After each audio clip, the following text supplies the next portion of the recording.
Takbir, takbir, takbir.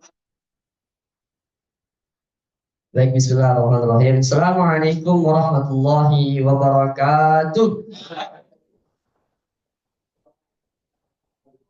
Innal hamdalillah nahmaduhu wa nasta'inuhu wa nastaghfiruh wa na'udzu billahi min shururi anfusina wa min sayyiati a'malina.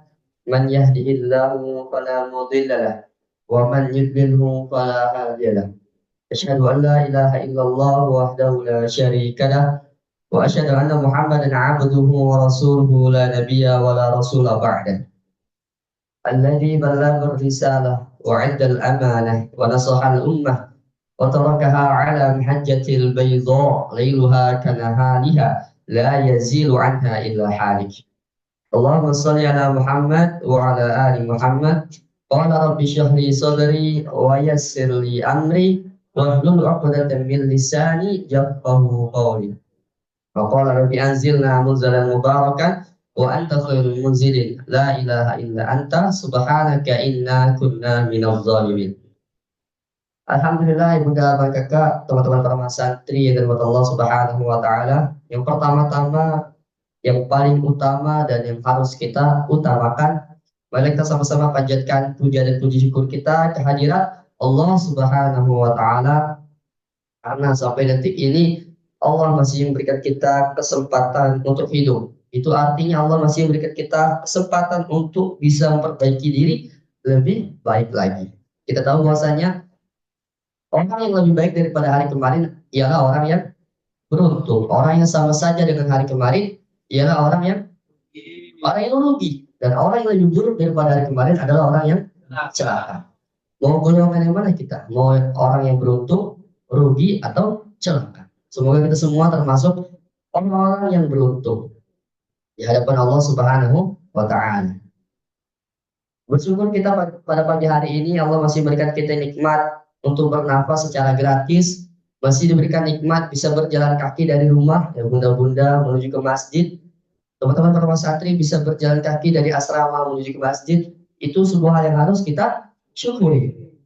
Separipurna kita bersyukur kepada Allah Subhanahu wa Ta'ala dengan menjalankan segala perintahnya dan menjauhi segala larangannya.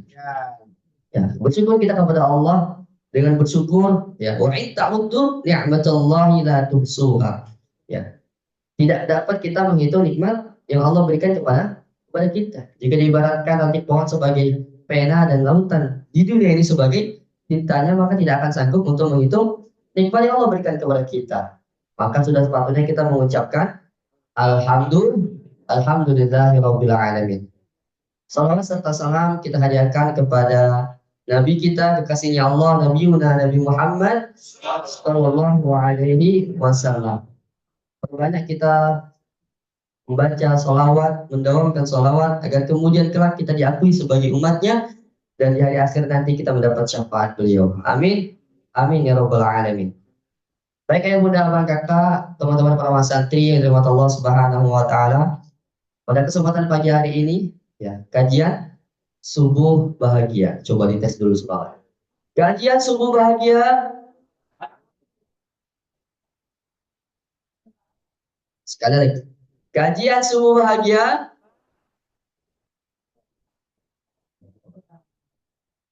Baik, bunda kakak yang dirahmati Allah Subhanahu wa Ta'ala, izin saya untuk menyampaikan kajian pada pagi hari ini dengan judul tips mengatasi masalah agar tidak stres. Siapa di sini yang tidak punya masalah, angkat tangan, katakan saya. Gak punya masalah. Sini yang punya masalah. Setiap kita pasti punya masalah. Setiap kita manusia pasti diuji. Setuju nggak? Tidak ada yang tidak diuji. Sebagaimana Allah Subhanahu wa Ta'ala berfirman dalam Quran surat Al-Baqarah ayat 155. A'udzubillahi minasyaitonir rajim. وَلَنَبْلُوَنَّكُمْ بِشَيْءٍ مِنَ الْخَوْفِ وَالْجُوعِ والجوع ونقص من الأموال والأنفس والثمرات وبشر الصابرين. Apa kata Allah? Wala nabluwannakum, dan kami pasti akan menguji kamu. Redaksi di sini Allah menggunakan kata pasti kami akan menguji kamu. Jadi kita manusia tidak akan bisa pernah mengelak bahwasanya kita pasti akan diuji sama Allah. Dengan apa? Bisyai'in minal khawf, dengan sedikit ketakutan, kelaparan, wal ju'i wa naqsin minal amwal, kekurangan harta, jiwa, wal anfusi was samarat, dan buah-buahan. Dan sampaikanlah kabar gembira kepada orang-orang yang sabar. Ayah bunda abang kakak pasti punya masalah, entah itu masalah di rumah tangganya, ya para santri, masalah pada kegiatan belajar mengajarnya, masalah apa? Masalah pada hafalannya tak kunjung selesai, ya kan? Masalah pada hafalannya susah banget untuk hafal nih, susah banget untuk nambah hafalan ziyadah, susah banget untuk memungkinkan hafalan. Ya, ayah bunda abang kakak punya masalah, kok lunas tak kunjung selesai, tak kunjung Allah mudahkan untuk menyelesaikannya dan lain sebagainya. Pasti setiap kita punya masalah. Maka dari itu, agar kita tidak stres dengan masalah yang kita hadapi saat ini, ya bunda, abang, kakak, teman-teman para santri, ada beberapa tips yang ini yang saya sendiri pernah lakukan, yang saya sendiri yang lakukan tips ini. Maka hal yang pertama yang kita lakukan adalah kembalikan kepada Allah. Kita buka Quran surah Al-Baqarah ayat 45. Wasta'inu bis sabri was salah. Memintalah pertolongan kepada Allah dengan bis sabri was salah, dengan sabar dan salat. Maka ketika masalah itu datang kepada kita, teman-teman para santri yang mudah berkekayan dari Allah Subhanahu wa taala, kita kembalikan kepada Allah. Apa itu masalahnya? Contoh masalah saya misalkan di kebun gitu kan. Masalah di kebun cabai ada namanya penyakit patek. Ya, penyakit patek itu penyakit jamur yang ini penyakit paling ganas ya yang terjangkit di tanaman cabai gitu. Kita tahu bahwasanya sekarang harga cabai melambung tinggi di angka 80.000 per kilo dari harga 17.000, memang fluktuatif gitu. Itu disebabkan apa? Disebabkan kan kondisi sekarang tuh hujan, ya banyak petani yang gagal panen dan sebagainya. Maka itu kan masalah yang terjadi di kebun gitu. Maka apa yang harus saya lakukan? Yang pertama saya kembalikan kepada Allah. Ya. Kita buka Quran surat An-Nisa ayat 79. Ma asabaka min hasanatin faminallah wa ma asabaka min sayyi'atin famin nafsik. Wa arsalnaka lin-nasi rasulan wa kafa billahi syahida. Jadi apa-apa yang baik ya, ma asabaka min hasanatin faminallah. Itu sumbernya berasal dari Allah Subhanahu wa taala. Wa ma asabaka min sayyi'atin famin nafsik. Dan kutukan itu sumbernya dari tangan kita sendiri. Maka poinnya di sini kita introspeksi diri, tarik ke dalam diri. Ya. Masalah yang kita hadapi saat ini itu ujian atau cobaan. Apa tadi? Ujian atau cobaan. Cara tahu bagaimana Ustaz? Oke, ketika kita terjadi masalah saat ini, maka coba kita flashback ke belakang. Tak satu hari, 2 hari, atau seminggu ke belakang. Apa yang sudah kita perbuat? Atau mungkin kita sudah melakukan hal-hal yang Allah larang. Sehingga saat ini Allah uji. Allah kasih cobaan. Buat apa? Buat apa namanya, membalas apa yang sudah kita lakukan sebelumnya. Atau ini malah ujian naik kelas. Karena sebelumnya kita pastikan kita tidak melakukan dosa. Atau kita pastikan kita seminimal mungkin melakukan maksiat. Oh mungkin ini ujian. Allah ingin kita naik kelas. Itu poin yang pertama. Kita kembalikan kepada Allah. Masalah yang kita hadapi saat ini itu ujian atau cobaan. Maka kita tidak akan stres menghadapi masalah tersebut karena kita punya Allah. Pernah nggak ayah bunda bangga teman-teman para santri mendengar sebuah berita gitu, entah itu di sosmed, di sosial media, di secara langsung ada orang yang mengakhiri hidupnya dengan cara bunuh diri. Itu kan ada masalah kan? Ada masalah terus dia bunuh diri. Orang Islam bukan. Orang Islam, tapi dia tidak punya keimanan. Itu pentingnya keimanan. Itu pentingnya ketauhidan. Ya. Kita punya Allah. Kita punya Allah, teman-teman. Kita punya Allah yang menambah kakak. Punya Allah yang selalu menemani kita. Punya Allah yang akan memberikan solusi kepada kita. Maka orang-orang yang bunuh diri tadi, dia tidak punya keyakinan sama Allah. Dan pada akhirnya dia bunuh diri. Lalu yang kedua, tips yang harus kita lakukan, yaitu kembalikan kepada Al-Quran. Ini namanya teknik garpu tala. Ada yang sudah pernah tahu teknik garpu tala di sini? Pernah ya? Tidak sih. Nah, teknik garpu tala itu kurang lebih seperti yang Bunda Abang Kakak. Kita mencurhatkan masalah kita, ya, kepada Allah dengan perantara Al-Quran. Bagaimana caranya? Ini bisa kita lakukan saat ini juga. Setelah ini yang Bunda Abang Kakak yang punya masalah langsung bisa lakukan. Yang pertama, kita ambil wudhu, ya. Kita ambil wudhu, kemudian kita ambil Al-Quran. Setelah itu kita duduk, terserah di mana aja, ya, entah itu di masjid, di rumah, tapi jangan di kamar mandi, ya, jangan di tempat-tempat terlarang. Kemudian apa yang kita lakukan setelah itu? Setelah kita ambil wudhu, ambil Al-Quran, kemudian kita duduk, ya, fokus curhatkan masalah kita kepada Allah, curhatkan masalah kita kepada Allah. Semua masalah yang kita hadapi saat ini, curhatkan sama Allah sambil berdoa. Layak kita berdoa kepada Allah. Di situ kita sampaikan semua masalah kita. Ya. Setelah itu apa yang kita lakukan? Kemudian kita baca Al-Fatihah. Baca apa? Al-Fatihah. Dan itu baca yang benar-benar direnungi, benar-benar diresapi gitu. Kita benar-benar ingin mendapatkan petunjuk dari apa yang kita lakukan. Setelah itu, kita buka Al-Quran secara bebas. Anggap ini Al-Quran. Kita buka Al-Quran secara bebas. Ya. Setelah bebas itu kita tunjuk, ya, tanpa melihat, kita tunjuk ayatnya, ya.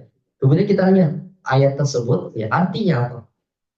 Nah, misalkan biasanya itu solusi dari masalah yang kita hadapi. Kalau kita misalkan belum menemukan solusinya dari ayat yang kita tunjuk, kita bisa bermunasabah namanya. Bisa melihat 3 ayat sebelumnya atau 3 ayat setelahnya. Dan itu bisa relate dengan masalah yang kita hadapi. Dan insya Allah akan berikan solusi dengan perantara Al-Quran. Itu yang kedua, teknik garpu tala. Kita tahu bahwasanya Al-Quran adalah petunjuk atau pedoman bagi kita umat manusia. Dalam Quran soal Al-Baqarah ayat 180, 83, 85, 85. Ya, syahrul Ramadan alladzi unzila fihil Qur'anu hudan linnas. Al-Quran mempromosikan dirinya sebagai tuketnya kita manusia, pedoman kita. Bahwasanya setiap alat elektronik itu pasti ada namanya buku panduan. Kenapa coba? Biar tahu bagaimana cara menggunakan alat itu, dan alat itu bisa terawet, bisa awet. Begitupun kita hal layaknya manusia, sama halnya kita sebagai manusia, kita sudah punya Al-Quran, maka kita kembalikan kepada Al-Quran. Al-Quran yang akan memberikan solusi kepada kita. Lalu yang terakhir, tips yang bisa kita lakukan, yaitu apa yang ketiga? Kita bertanya. Ini keyakinan sebagai manusia. Ketika kita mendapatkan sebuah masalah, kita bertanya kepada orang yang lebih berpengalaman. Ada 3 tujuan. Yang pertama, bertanya kepada yang lebih senior atau yang lebih berpengalaman, yang hidupnya jauh lebih lama di atas kita. Ya. Ketika kita menemukan sebuah masalah, simpelnya begini ya Bunda Kakak. Oke, saya mendapatkan masalah A. Kemudian ada si B, ya, itu sudah melewati fase di mana dia mendapatkan masalah A. Maka kita bisa bertanya, apa yang harus saya lakukan ketika saya sekarang dihadapi dengan masalah ini? Maka dia akan memberikan solusi, kan? Karena dia sudah pernah mengalami, gitu. Kayak bunda-bunda, jauh lebih lama umurnya. Mungkin sudah pernah mengalami hal yang lain kita hadapi sekarang. Maka lakukan ini, dan ini. Nah, kita lakukan itu. Lalu yang kedua, kita bisa bertanya kepada orang yang lebih berilmu, ya, lebih paham. Paham apa? Paham agama. Lebih paham di atas kita pemahamannya begitu. Lalu yang ketiga, bertanya kepada orang yang punya solusi atau orang yang berwenang. Buat santri-santri, jangan ditahan-tahan, jangan dipendam-pendam kalau punya masalah. Stres atau curhatkan kepada orang yang punya solusi. Siapa yang punya solusi? Baitul Baitul Quran. Curhatkan masalah itu. Ketika Ustaz yang di Baitul Quran tidak bisa menjawab, ya, tidak ada solusi atas masalah yang antum ajukan, masalah yang antum curhatkan, maka Baitul Quran akan naik lagi. Ke siapa? Ke ayah. Gitu. Maka ayah akan menjawab curhat-curhatan antum. Ya. Seperti hal dari malam gitu kan. Gak hilang gitu sama ayah. Curhat. Pointless kan? Jangan. Curhat itu. Kita ada orang yang lebih berpengalaman, ada orang yang lebih paham dari sekitar, dan ada orang yang punya solusi atau yang lebih berwenang. Maka sudah seharusnya kita tidak stres di sini. Ya. Kita bisa curhatkan masalah kepada ketiga orang tadi, ketiga golongan tadi. Itu rukun curhat. Ya. Itulah ikhtiar kita sebagai manusia yang Bunda bangga, teman-teman para mas santri. Sejatinya kita manusia, semuanya pasti diuji kan. Itu tadi orang yang lebih berpengalaman, jauh lebih banyak mungkin diuji, dan kita belum sampai di situ. Maka kita bertanya kepada orang yang sudah diuji. Pada akhirnya simpelnya, insya Allah kita akan bisa melewati. Contohnya saja misalkan kayak AMBP membangun peradaban ini, membangun masjid ini, dikasih tahu sama kiai akan melewati fase ini, fase ini, fase ini, fase ini, fase ini. Dan ketika menemukan masa itu, ketika menemukan fase itu, ya udah, AMBP pasti udah ngeh. Oh ini yang udah dikasih tahu sama Kiai Lukman nih, akan tiba masanya kita dihadapkan dengan fase ini. Maka jangan heran. Itulah tadi yang tiga tips yang bisa kita lakukan dan kita bisa terapkan dalam kehidupan kita sehingga apapun masalah yang kita hadapi saat ini itu tidak membuat kita stres, tidak membuat kita pusing, tidak membuat kita pada akhirnya bingung dan mencari solusi dengan cara bunuh diri. Nauzubillah, nauzubillah min zalik. Ya. Tadi yang pertama apa? Ketika kita menemukan sebuah masalah, kita kembalikan kepada Allah. Introspeksi diri. Masalah itu ujian atau cobaan. Kita gerak karpet, kita gerak sajadah, ya. Ambil wudhu, ya. Misalkan stuck dengan idenya, dengan pekerjaannya, ambil wudhu, kemudian sholat dua rakaat. Wasta'inu bis-sabri was-shalah, dengan sabar dan sholat.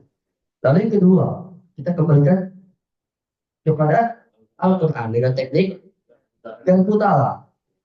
Gak mungkin Al-Quran tidak memberikan solusi atau petunjuk kepada kita, karena Al-Quran sendiri sudah mempromosikan dirinya sebagai bukitnya manusia. Dan yang ketiga, curhatkan atau bertanya kepada orang yang lebih berpengalaman, lebih berilmu, dan yang punya solusi atau yang berwenang. Itu mungkin singkat saja kajian subuh pada pagi hari ini ya Bunda Bangga, teman-teman para mas santri. Tapi ini sejatinya bisa kita lakukan, bisa kita terapkan saat ini juga. Kita nggak usah pusing dengan masalah kita. Kita sudah punya teman-teman kita kok. Kita nggak sendiri di dunia ini. Ya. Kita nggak sendiri di dunia ini. Kita punya teman-teman kita yang bisa bantu kita kok keluar dari masalah kita. Kita punya Allah kok. Kita punya Al-Quran. Maka kita jangan pusing dengan masalah kita saat ini. Mungkin itu saja yang Bunda Abang Kakak sedikit ada motivasi sedikit ya. Kenapa sih kita harus bekerja keras di dunia ini? Ada yang tahu nggak? Kenapa kita harus bekerja keras dalam Islam? Jadi itu betul. Karena dunia tuh paling capek. Oke. Karena apa lagi? Nah, Bunda Abang Kakak, Bunda-bunda mungkin kenapa semangat untuk bekerja keras? Untuk agar anaknya bisa bisa sekolah pada akhirnya menjadi orang sukses. Teman-teman santri, kenapa mau bekerja keras saat ini? Biar sukses. Biar nanti dunia ke depannya itu lembut. Maka kalau kita keras ke dunia hari ini, maka kemudian hari dunia akan lembut kepada kita. Tapi kalau kita lembek ke dunia pada hari ini, maka di kemudian hari dunia itu akan keras kepada kita. Tinggal kita mau milih yang mana.